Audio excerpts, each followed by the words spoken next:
maybe the things she didn't cause a great change, but it caused change nonetheless. So why don't we start at the beginning? Like all stories do begin with a girl named Ophelia. And just like her name, she liked to help her community and her friends. But her father, called Plutus, didn't like when she helped other people, or that she spent her money on things like charity. Ophelia was tired of being trapped in her house. She wanted to see the world. She wanted to help people that needed help. So she escaped with the little money she had saved. She knew what she needed to do: travel and help people. Those were her main two goals, and so her journey began. She never expected to meet a girl named Angelina, beautiful like no other, and she looked just like an angel. Angelina told her she could travel with her in her van, so they traveled the world and helped people together. Ophelia and Angelina, after years of traveling and being together, decided to go back to Ophelia's hometown, so she could see her father one last time.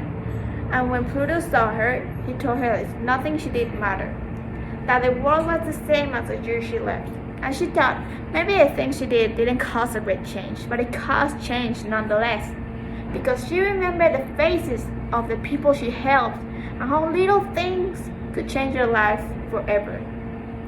And she decided that was enough for her. As in this story, there are a lot of Ophelias in the world. People who want to travel, who want to help, but they don't know how.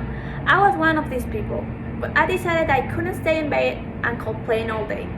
So I started making this possible.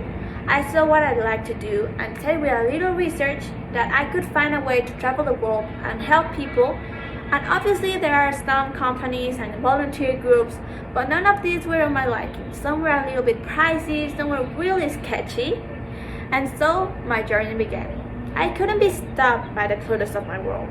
So I decided to be like Ophelia. I saved some money and went and met people who did and want the exact same thing as me, who could give me tips and tricks of where to go and what to do. So with this, I started a little social project called Be Bold Today. This is just for people like me and Ophelia who want to see the world, meet and help people. It contacts you with other volunteers around the world and can help you plan your next trip with whatever budget you have. It tells you who needs help with what, and above all, it helps you fulfill your dreams. Because remember, the doors will be open to those who are bold enough to knock.